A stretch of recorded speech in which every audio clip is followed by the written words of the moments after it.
Right now on Good Morning America First Look, abducted from her bed. That's what authorities believe happened to the mother of Today Show anchor Savannah Guthrie. What we've learned now about the search for the 84-year-old and what could be crucial to the case. The Jeffrey Epstein investigation moves forward on Capitol Hill. The new agreement from Bill and Hillary Clinton. Authorities busting a major scam that targeted Americans trying to protect their savings by investing in gold. Plus, how two girls were allegedly kidnapped by someone they met on a gaming platform. President Trump pushes to nationalize our elections as we learn about a phone call with FBI agents who raided a Georgia elections office. Extreme cold taking its toll. People in Tennessee now being warned it could be another week before power is restored. While in Florida, so many frozen iguanas are falling from the trees. This man made a blanket from them. Highlights from opening night of Super Bowl week and some bizarre moments for both quarterbacks. And important research for anyone who uses a noise app to sleep. From ABC News, this is Good Morning America First Look. Good Tuesday morning, everyone. I'm Sophie Flay. And I'm Hannah Batal. We begin with new developments in the search for Today Show anchor Savannah Guthrie's mother. Her disappearance is now being investigated as a crime, and the search is even more urgent because she is without her life-saving medication. Here's ABC's Lionel Moise. New details overnight in the search for Nancy Guthrie, mother of Today Show host Savannah Guthrie. Authorities now saying they believe the 84-year-old was abducted from her Arizona home early Sunday, kidnapped while she was sleeping. To be in your own bedroom, in your own bed, safe and secure in your own home, and to be taken like that in the middle of the night, that is not Tucson. Investigators releasing this bulletin with a QR code, requesting the public use it to send any information or photos. She did not leave on her own. We know that. The sheriff says they're now waiting for test results on DNA samples collected at the scene. Nancy Guthrie's home is deep in suburban Tucson, and a lot of the neighborhood is shrouded by this desert wildlife. It would make it tough to notice unusual activity going on. But there are cameras at the house and at surrounding homes that the sheriff says they are reviewing, hoping to crack this case. Officials say Guthrie does not have cognitive issues, describing her as sharp as a tack. But they say her physical limitations would likely prevent her from walking more than 50 yards from her home. And one major concern, she's without her medication, which she needs to take every 24 hours. Law enforcement is now combing through her electronic devices, which experts say will be crucial to this case. No one does phones better than the FBI, and I bow to them in their experience, and plus their data systems as well help. Being so close to that Mexican border, it's relevant to talk about. Whether it has anything to do with it or not, we don't know right now, but it's relevant. There could have been electronic devices left at home that she would normally have taken with her. Also, the way the home might have been left. Was it left in disarray? The sheriff getting emotional during an interview late yesterday. An 84-year-old woman disappeared on us. That's a challenge for us, and it's something. We just want her back. We're not going to give up. We'll get this. Savannah Guthrie posted a new message overnight saying, "We believe in prayer. We believe in voices raised in unison, in love, in hope. We believe in goodness." Ending the post with 3 words, "Bring her home." Sophie, Hannah. Our hearts are with the Guthrie family. Lionel, thank you. Well, federal agents in Minneapolis will now be wearing body cameras. Homeland Security Secretary Kristi Noem says this change is effective immediately and will expand nationwide amid calls for accountability after 2 deadly shootings during the immigration crackdown. Meanwhile, House lawmakers could vote today to end the partial government shutdown after the Senate voted to separate Homeland Security funding from the government spending plan. Democrats want changes to immigration enforcement before approving those Homeland Security funds. Now to the Jeffrey Epstein investigation and a new agreement from Bill and Hillary Clinton. Just days before Congress was set to potentially hold them in contempt, former President Bill Clinton and former Secretary of State Hillary Clinton have agreed to give depositions as part of a House committee's investigation into sex offender Jeffrey Epstein. For months, the Clintons held their ground against Republican Chairman James Comer's subpoenas, dismissing his demands for in-person depositions as legally toothless and invalid, and slamming the investigation as a political hit job. This appeared to be a high-stakes game of chicken where both sides were standing off to see who would flinch first.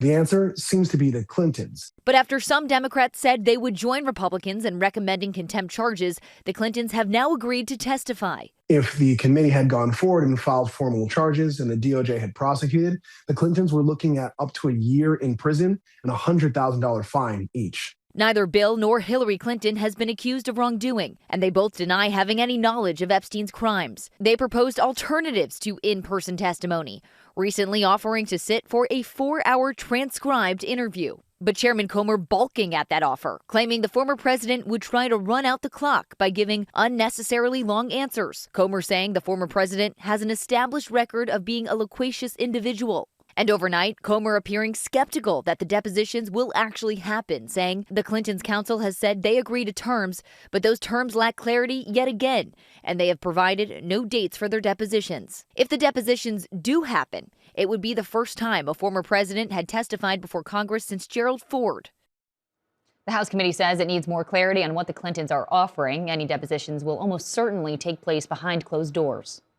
Rare face-to-face talks are reportedly set for this Friday between Iranian and U.S. officials. They're expected to be held in Turkey, with U.S. envoy Steve Witkoff leading the U.S. delegation in the hopes of easing tensions. President Trump has threatened military action over Iran's nuclear program and its crackdown on anti-government protesters. 10 days after an ice storm paralyzed parts of the South, there's growing anger about the recovery in Nashville. More than 20,000 homes and businesses are still without power, and it could be another week before power is fully restored. The mayor is forming a commission to investigate. Meanwhile, some schools in North Carolina are closed again today after the historic snowstorm over the weekend. And freeze warnings are in effect again this morning, all the way down to Florida. Your full forecast coming up shortly.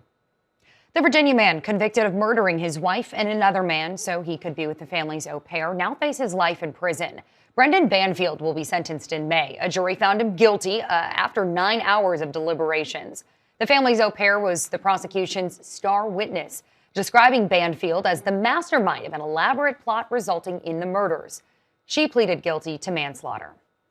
We turn now to Washington, where President Trump's new comments on election security are facing scrutiny.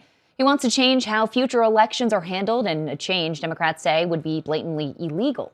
ABC's Nicole D'Antonio has the details. Nicole, good morning. Sophie, good morning to you. The president has long made claims about election fraud, and now he's suggesting Republicans take control of the voting process.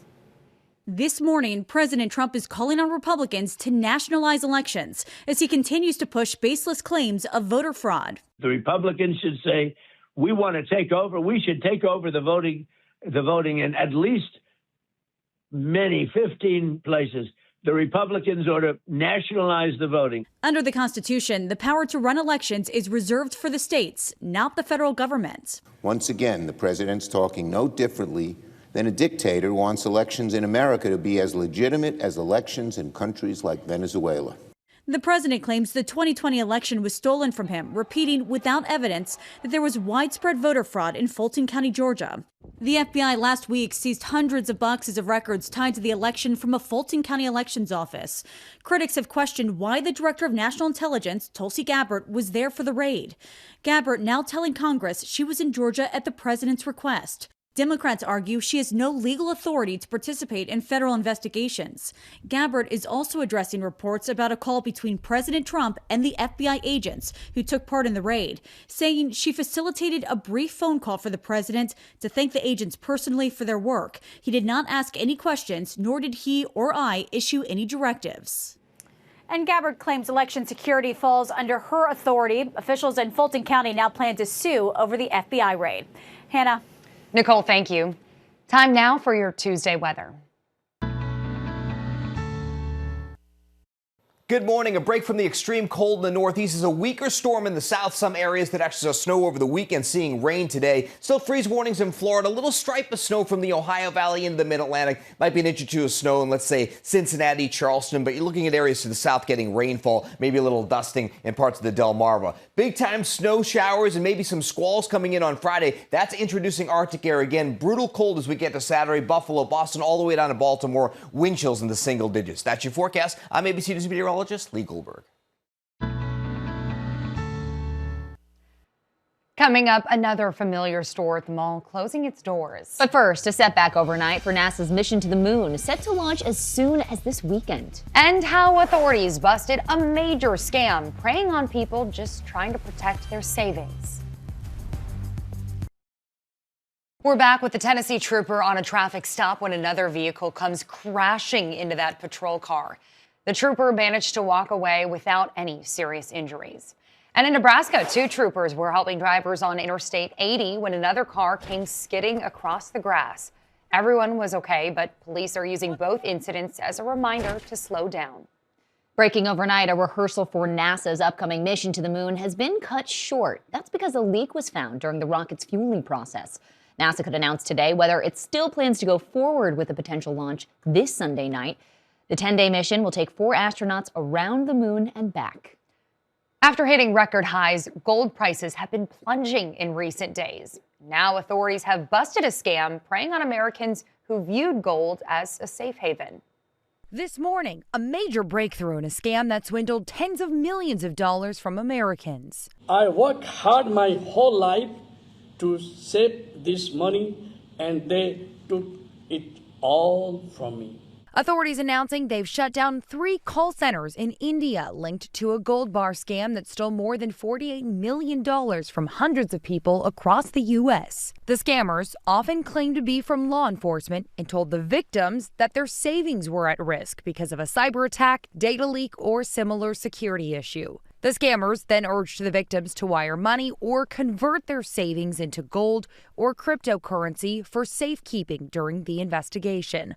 An investigation that did not exist. One woman says the scammers convinced her she was being watched and even knew the color of her car. They told me they were watching me and my house. Officials say they tracked the scheme to call centers in India, and 6 Indian nationals have been arrested. We will continue to pursue these criminals wherever the evidence leads. An ABC News investigation last year found as the value of gold was surging, scammers posing as federal agents convinced many older Americans to convert their life savings into gold bars. The scammers sent so-called couriers to pick up the bars in person to keep them in a secure location. In addition to the 6 Indian nationals, 10 more suspects have been indicted in Maryland in connection with the scam.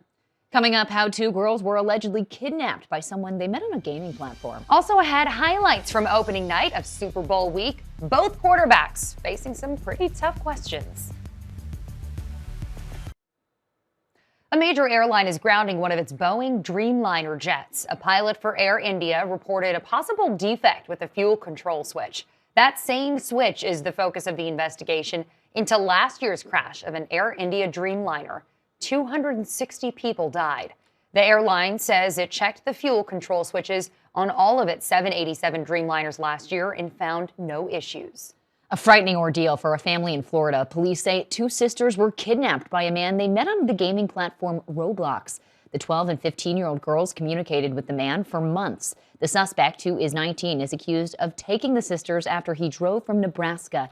He was arrested in Georgia, and the girls were found safe in his car. Roblox says it's now investigating the case. The company saying it has robust safety policies to protect users and advanced safeguards that monitor for harmful content and communications. The clothing retailer Eddie Bauer is expected to close all of its stores in North America and file for bankruptcy. Eddie Bauer has been in business for more than 100 years. It now plans to shift all of its operations online. Now to opening night for Super Bowl week. The countdown is on to Sunday's big game with many important questions to ask. The Super Bowl festivities kicked off last night, and you know what that means. Time for the players and coaches to face the reporters. I'm just here so I won't get fined. I'm just here so I won't get fined. It is a rematch of the Seahawks-Patriots Super Bowl from 2015, but there's no Marshawn Lynch this time. And there were some hard-hitting questions for the quarterbacks, like which shoe goes on first? Putting the left cleat on before I put my right on. I don't know why, but that's been kind of a thing for me. I put my right shoe on before my left shoe. I put my left sock on before my right sock. And which of his wife's baked goods does Drake May like best? Cinnamon roll snickerdoodle. She just made those for the lineman this week. That's my number 1. I'll put puppy chow number 3 and the crumble copycat sugar cookie. I'll put that at 2. Forget baked goods. It was a ham for Sam. Sam Darnold given a fake ham hat. How about that? That's perfect. There you go. There was some valuable journalism. Drake May dismissed concerns about his shoulder injury. And NFL Commissioner Roger Goodell took questions. He was asked about the selection of Bad Bunny for the halftime show. The megastar has been openly critical of the Trump administration. This platform is used to unite people and to be able to bring people together with their creativity, with their talents, and to be able to use this moment to do that. Turning Point USA, the organization founded by conservative activist Charlie Kirk, is offering an alternative Super Bowl halftime show with Kid Rock as the headliner. Rock saying, "We plan to play great songs for folks who love America." The show will stream on multiple platforms. It seems the only one who didn't have something to say yesterday was Blitz, the Seahawks mascot, who still made it clear which team he thinks will prevail Sunday.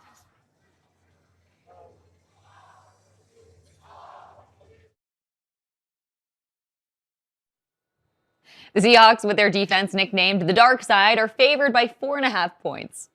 Message received. Yeah, right? Love it. Coming up, new research on using white noise apps to help you sleep. Plus, the frozen iguana problem in Florida may be getting out of hand. Time to check the pulse. We begin with some fishermen who may need a bigger boat. Yeah, they were off the coast of Australia when this 13-foot great white shark came up for lunch. One guy grabs a shark by the nose and, as you can see, dropped a snack into its mouth. He says they often see sharks, but that one was the biggest yet, and he looked like it. Next, we've mentioned the cold in Florida and its effects on iguanas. Yeah, so one guy put the cold-stunned reptiles to good use. He says he jokingly created this blanket of iguanas. An executive order allowed for the collection of the iguanas while they were immobilized by the cold. They'll eventually defrost and said that they're going to be okay. It's been a lot colder in South Bend, Indiana recently. Perfect conditions for building an igloo and an ice chapel at Notre Dame. Students built them and even got a priest to say mass around the chapel last night.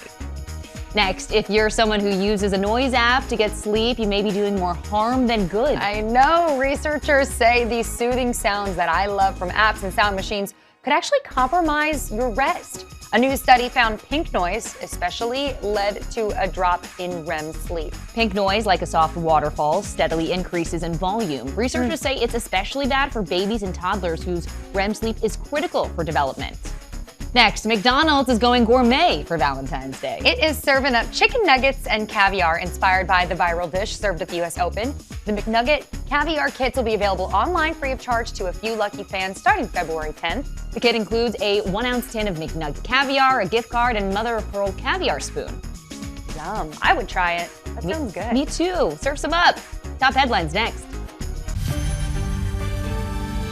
Checking more top stories, authorities say the mother of Today Show host Savannah Guthrie was likely abducted from her Arizona home early Sunday while she was sleeping. They're urgently trying to find 84-year-old Nancy Guthrie, saying she needs her medication. The FBI is testing vials found during a search of a possible biological lab inside a Las Vegas home. Agents want to know if they contain deadly viruses. The homeowner, a Chinese national, is already in custody. A judge has blocked the Trump administration from ending the temporary protected status of more than 350,000 Haitian immigrants. The administration says it will appeal. Russia ramping up attacks on Ukraine after a short pause because of the extremely cold weather. A residential building in the capital was among those hit. Today's weather, rain and snow in the Rockies, showers across the southeast as temperatures begin to recover, and snow from Kentucky to the coast. And finally, the Super Bowl of dog breeding is tonight. Danny New gets us ready. Where are we? We're on the floor of Madison Square Garden because guess what? It's Westminster Kennel Club Dog Show number 150. Before a new Best in Show gets crowned tonight, we went behind the scenes at MSG and the Javits Center to meet some of the 3,000 canine contestants for Westminster 150. I love you. I love you. Which I totally handled like a professional. Sir, can I help you? Can I hold this for you? Folks come from all 50 states and more to multitask and get their dog ready for the judge of their respective breed. Ryan and his Afghan hound Joey are from Wisconsin. We also met 16-year-old Mackenzie and her pal Slim from Montana. About 14 years. Since you were 2? Mackenzie says she's been grooming dogs for basically her entire life. You start here and you brush all the way down. All the way down, yep. Of course, all of the 200 breeds represented have a certain look their owner needs to maintain for the judges. Look at this. How do you maintain this? You really don't do very much. Like the Bergamasco sheepdog, which Donna from Pennsylvania says only requires a few baths a year. How does Flambe see? Well, you sort of take out the hair here a little bit, so there's little tunnels there. And Flambe the Briard, who has special ponytails when it's not showtime. I'll wear him. And then there are Pomeranians like Gracie here. You're so sweet. I'll give you the world. I'll give you all my money. Oh my God. Who I think just require a lot of love, right? The giant schnauzer. But no matter what nerves or pressure these dog lovers might be feeling to win it all, here's what Robin from Michigan says her first time competing has felt like. I am like in love with it. It's on my calendar for next year, and I'm already saving my pennies. So, guys, the winner gets crowned tonight, and if you can't stay up too late, good news, he or she shall be visiting Good Morning America Wednesday morning, making rounds as champion. And we're excited for that. That's your Good Morning America First Look. Have a great day, everyone.